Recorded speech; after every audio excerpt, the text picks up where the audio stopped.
Hello and welcome to the program. My name is Michael Finney. Today I am joined by Robert Hampson, the author. Would you like to say hello, Rob? Hi, everybody. Glad to be here. Thanks for inviting me on, Michael. Absolutely. I appreciate you taking the time. And we have never talked before.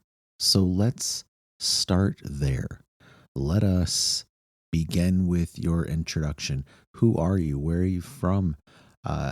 We can talk about how we met, which was I did an open call for podcast guests. I can kick it off there, and maybe you give us a little bit of your biography. I am, as Michael has already introduced, Robert Hampson or Robert E. Hampson. I always use the middle initial in biographies. I am a research scientist. I have spent 44 years in the field of physiology and neurophysiology and neuroscience. Which led me into some really wild research along the way and had me brushing elbows with the folks at DARPA and various government agencies. And it gave me a perspective on science fiction because we were turning science fiction into science. And I've always been a fan of science fiction, so I started writing science fiction on my own. It's been about 10, 11 years since my first publication.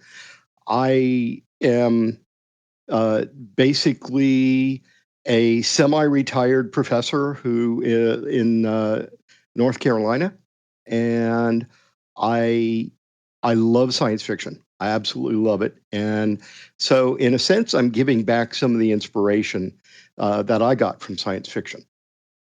Good background, good answers. When did you first fall in love with science fiction? Was it as a young kid or maybe later on? Oh yeah, I was a young kid. I was one of those who watched Star Trek: The Original Series first run on the original broadcast in '66 through '69. Deep in it. Yeah, and then I started reading as I was got a little bit older. Pretty much a lot of it was high school, college ages, and so I was exposed to the early Heinlein, Asimov, Clarke, and others, and then later on Niven, Purnell, Hogan, and it's just I was always seeing these views of the scientist as a hero in a lot of hard science fiction, and so it really inspired me. In particular, Martin Caden's Cyborg, which became the TV show The $6 Million Man. That really inspired me. So that's what took me into science, but I never lost the love of science fiction along the way. Now, what about writing? Where did that begin to develop? The writing actually started about 25 or so years ago. I spent a fair amount of time. I had gotten very, very ill and ended up having to spend about half a year in a hospital bed. And a friend of mine came in and set me up with a computer on a table next to the bed and keyboard in my lap and stuff like that. Before the days of really small, compact systems that would have been easy for a bedside, I had a full-blown computer at my bedside, and I spent a lot of time writing because what else was I going to do? And I also started writing down dreams, weird dreams. I've always had weird science fiction-y dreams, so I started writing them down. But it wasn't until, as I said, about 10 years ago that I had my first publication. I believe it may have been 2014. I think it was 2015. And a friend had asked me to write a science fiction short story for him. I'd already been talking to science fiction authors by that point as a subject matter expert. And a bunch of them said, "Hey, you've got a great imagination. Why aren't you writing?" And that's really what got me started. Yeah. Yeah, that's interesting. Interesting crossover of things. You talked about some of the early material that you were reading when you started to get into reading. in college, but maybe there are other writers, other authors, other even worlds beyond the written word that are influential to you and to your work. And a major one was television. The early days of science fiction were what we would often laugh at. Star Trek original series had special effects and stories that were not particularly special by today's standards. And of course, everybody laughs at Lost in Space, but those were early shows I watched. First run of Battlestar Galactica, I can actually remember racing back from a day at the lake in order to watch the premiere of the original Battlestar Galactica. And not only that, I missed the first half hour. And that bothered me because I didn't get to see the first half hour of a show. $6 Million Man was a big influence. I played D&D when I was high school into college age, and even well into my graduate studies. And so there was early on. I delved a little bit into fantasy, but I was mostly into science fiction. Do you notice an overlap between the tabletop gaming that you were doing and the storytelling that you appreciated beyond the gaming circle? I'm actually a big fan of lit RPG these days. Okay.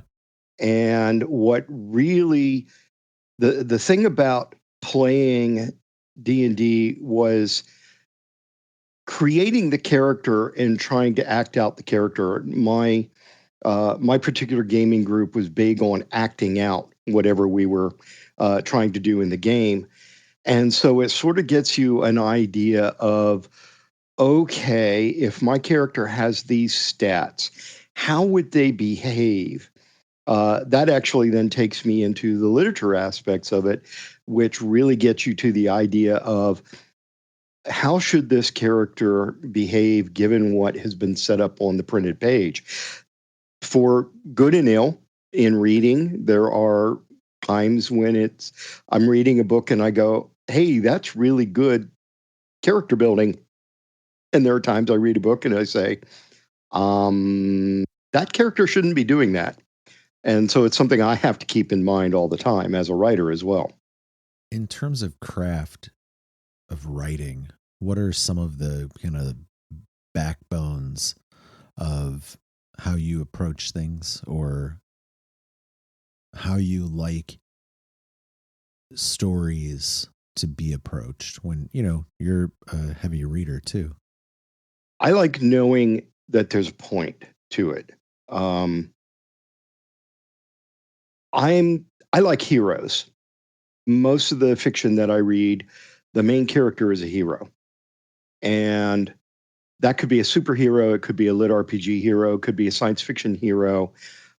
In the early works that influenced me a lot, I was very heavily influenced by James Hogan. And James Hogan loved scientists and engineers. And a lot of times the scientists and engineers would clash and they would disagree and it wouldn't be clear who was right. But in the end, they discovered they had to work together. This was a sort of thing I like to see in the backbone of a story. I am a plotter. I put together an overall idea of what I want the book to be. I will start writing the outline, and I will build up an outline chapter by chapter, and even then go deeper into beats in terms of what I want to write into the chapter. But that doesn't mean I stick with it no matter what. Just this morning, I have completely restructured the book that I'm working on. I'm keeping probably 50% of what I had outlined, but I'm changing one whole character because I looked at it and I said, that character doesn't work.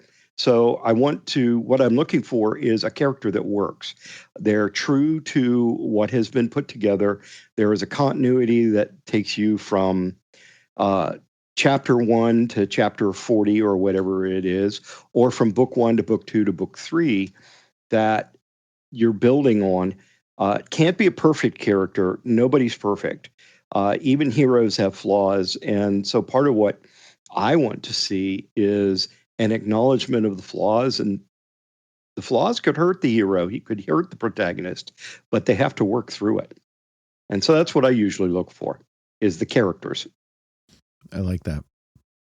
I think that's what readers or viewers or whatever the audience for a work is, that's where they're kind of really connecting with a story, is through the particular characters. Yes, they're genre readers, and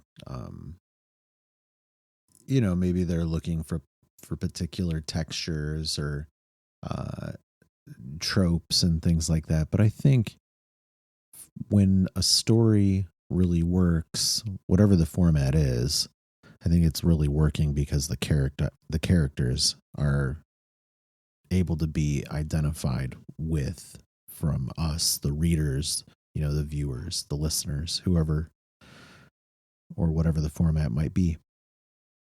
I think that's also a risk in popular media when you establish a set of characters. I'm thinking of a couple of popular movie franchises, but also some very popular TV franchises that have had spin-offs.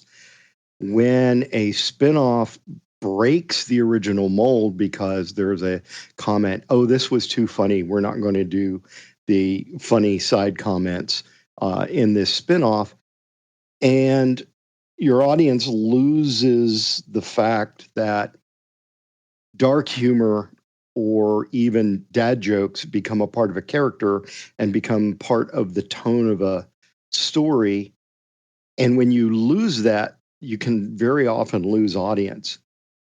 And so that's one of the other things that I keep in mind. What's the tone of my books, and try not to violate my character personality. Who are some of the writers on the scene today that you admire or look up to, or want to give a shout out? You think are doing good work? I think one of the great new fantasy authors of the day is Melissa Olthoff. She's part of a group coming out of Baen and also with Chris Kennedy Publishing, and working on some independent stuff as well. Melissa and her Feral Ladies group, Casey Azell and Maurice Wolf, all do a really good job of creating characters and very entertaining. And what's fun about those three, and about Melissa in particular, is that she's fun to read and also fun to be on convention panels with. We tend to cut up a lot. I really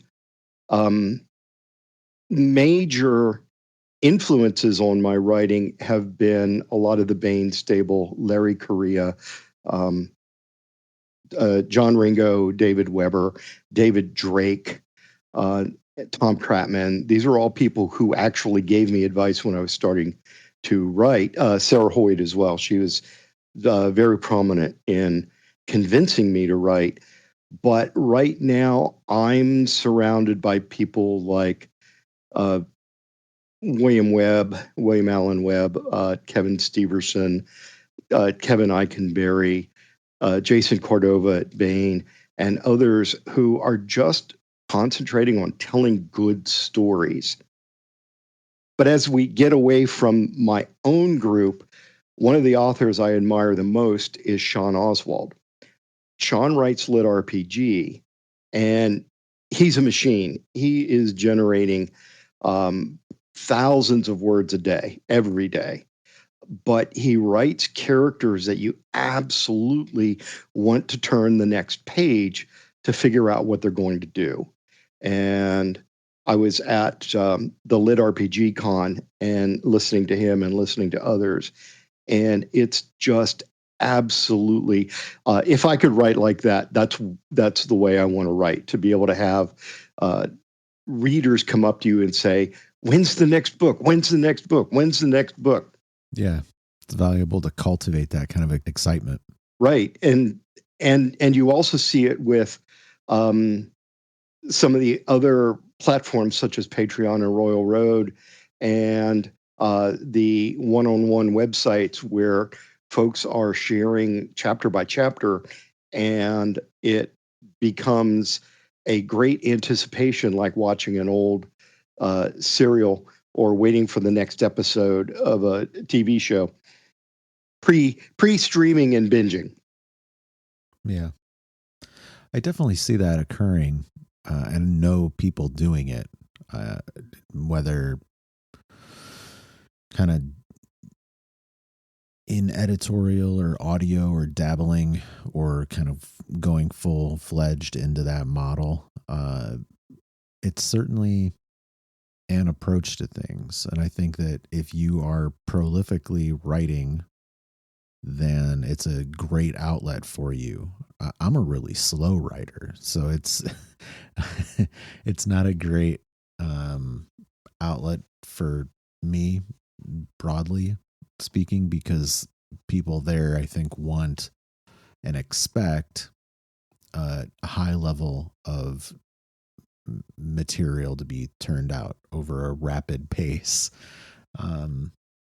That's not really how I operate, but the people that do, gosh, it's awesome that they have that kind of platform available to put their work out there, and that readers are willing to give them a chance in that way on those platforms and stick with them, through their development process and their creation process, chapter by chapter, or however, it is that they're releasing stuff. If they're doing kind of like a few chapters a week, or if they are simultaneously releasing a couple of different works over, a few weeks or a month or whatever the case might be. When I was getting started writing, and I was very active in the reader portions of Baen's Bar, which was in back in the days when it was mostly a bulletin board of fans connecting with writers. There was always a lot of expressed desire to see the creative process unfold. At Baen Books, there is an option to buy an electronic advanced reader copy of a upcoming novel. It's generally between 1 and 2 months in advance of the release. And it was amazing. I talked to the publisher at the time, who said, yeah, we're absolutely amazed at how many people want to buy an unedited early version of the manuscript. And now what we see are people who are paying or following in order to get unedited, chapter by chapter, raw, hasn't gone to the editor yet, hasn't gone through cleanup yet. And it's just amazing, because we have the platforms now that let the readers get a glimpse behind the curtain at the creative process. Let's shift gears a little bit and talk about The Sands of Mars, book 2 of Bionic Frontier. From Baen Books, obviously. What should we know about that? What does not necessarily spoil this story or spoil book 1, but maybe could get listeners interested in the world that you're building and the characters that you have put on stage? Well, I think the story starts back with me as a young scientist and researcher. I was very heavily inspired by the TV show The $6 Million Man. And for those of us who are not old timers, as I am, and watch these things first run, $6 Million Man was an astronaut who was badly injured, and he received bioelectric prostheses for his legs, his arm, and his eye. And in the TV show and in the books, because they were dated from the 1970s and actually earlier, the book that it was inspired by, Cyborg by Martin Caidin, was actually developed over the late 1960s. So a lot of what was known, a lot of what was written into the story at the time is just not practical. And I spent time with side by side with people on DARPA-funded projects that were building real bionics, the current age of bioelectronic artificial arms and legs and implants for the eye and the ear and many types of things like that. And I said, I want to update that story. I want to update the book. I want to honor the people who have developed all of this science and medical tech. I want to be a little more realistic. And there's a couple of things in Caidin's book. Steve Austin, the Bionic Man, was a spy. And I said, it may be the case that somebody is rebuilt with bionics because a high-level spy agency wants a technological spy. But I think if we want to talk about real people, what they want is to just be able to go back and do the job that they trained for. So in The Moon in the Desert, which is book 1 of Bionic Frontier, we see my primary character, Glenn Shepard, is a flight surgeon, and he is monitoring a test, and he ends up having to rescue one of his fellow astronauts. And he's very, very badly injured, and he says, come on, guys, rebuild me. I know you can do this. So we see our character become a bionic man. He has, as in the TV show, he has 2 legs rebuilt, 1 arm, an eye, and I added the ear. The ear is something we saw in the spin-off TV show, The Bionic Woman, but I added that into my character. And of course, the very first thing that happens is instead of him being able to go back and do the job he trained for, he's medically retired. He's told, hey, you're crippled. You can't do this job anymore. And so The Moon in the Desert is him fighting back, fighting to be recognized, fighting to just be able to do the job he trained for. And the situation comes up where he's very uniquely qualified. But through all of this, he's not a spy. He's not an adventurer. He's not being sent out to do nefarious deeds for a shadowy agency. He's just a guy who wants to go back to work. And he was promised a mission to Mars before he was injured. That got taken away from him in the first book. The Sands of Mars, Shepard actually gets to go to Mars. And there was a great setup. He was supposed to go with his wife. He's supposed to be in charge of the growing moon base, Mars base, that will eventually be a Mars colony. And due to circumstances only partially under his control, mostly beyond his control, he ends up going by himself. His wife is not able to go. And Glenn Shepard is not necessarily a happy camper at being on Mars in charge with family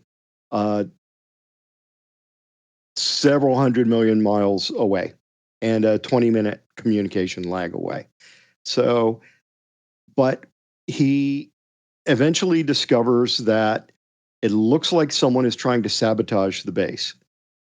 And that revelation comes in as we learn that there is a rival base about to be launched to come to Mars. And there's a number of questions. Are they behind the sabotage? And if they are, what are their intentions when they get there? So not to give away too much, other than what you actually see on the cover, there is a crashed spaceship. that Shep is going to have to rescue. And he's going to have to do so under conditions where he's not entirely sure he should be rescuing the people that he has to rescue. Book one is something of a medical thriller, but book two, Sands of Mars, is very much adventure across the surface of Mars. And he's also got to deal with the fact Shepard is the sort of person that rushes in and then thinks about it later. And he's in a position where he's not allowed to do that, and he shouldn't do that. So he's got to deal with some of his own demons while he's trying to do the right thing. And the right thing to him is always he's got to be the hero. So I'm happy with it. I really like how it unfolds. And I think the readers will too. And it's a nice payoff to those who've read the first book to say, okay, now what happens when he actually gets to do what he wanted to do all along, to get back to doing his job. How has Baen been in terms of supporting you and the series? Oh, they're very supportive. The publisher has told me she likes the near future hard science aspects. And it's definitely hard science because I go and spend a lot of time going down rabbit holes to get the science right. In the original, it was all of the space flight and the bionics and just how strong could a bionic man be. He's not going to pick up a car on his own, but could he maybe help turn it over? He's not going to run faster than an automobile, but could he potentially run further, longer? And such as that. In Sands of Mars, I had to do a lot of work with understanding Mars terrain and distances and all of the conditions that I dive into. And Baen really likes the hard science fiction. And they like it enough to tell me to write the third book. So I am in the middle of writing the third book. Yeah. Very good. Are there any things that we have not yet talked about that you feel we should, or concepts that you have not yet expressed that you want to get onto the record here? Well, I think one of the things that I like to do, for in as much as I'm writing hard science fiction, the science can't overshadow the character. So the biggest thing that I've had to do is be very cautious with the character. And I mentioned this morning I took a look at a work in progress and have made some major changes. And the major changes are because I didn't like what I was doing with the character, so I had to go back and rethink it. I'm a dictator, so to speak. I dictate my stories, but I also dictate my notes when I start thinking about it and I say, this doesn't work quite right. So on my drive to work this morning, I dictated a number of notes where I say, I don't think I want to do this way. And it all boils down to how the character reacts. And I had to, when I have an entire document in front of me, I go back and read the entire story that I've written with an eye to, have I consistently written how the character reacts? Are there things that I need to go and set up because something's going to happen later, but I need to make sure that the reader is prepared for it to happen? Or do I want to spring it as a complete surprise? And a lot of times the dictation is great for moving forward with the writing, but it's also very popular because now I'm speaking my ideas out loud and I can dictate my notes to myself for when I have to go back and edit. And I find that really, really useful to be able to talk out my stories. In a sense, I'm telling the story before I write it. Very nice. Rob, I appreciate you taking the time to talk today and to tell us about your work and your background, influences, craft, the whole bit. It's been nice. Well, I appreciate the opportunity to. Sands of Mars will be out in August, and I am looking to try and get a third book in that series out next year. Wonderful. And I do appreciate the chance to come on and talk with you, Michael. It's been great. As you can tell, I love to talk about my work.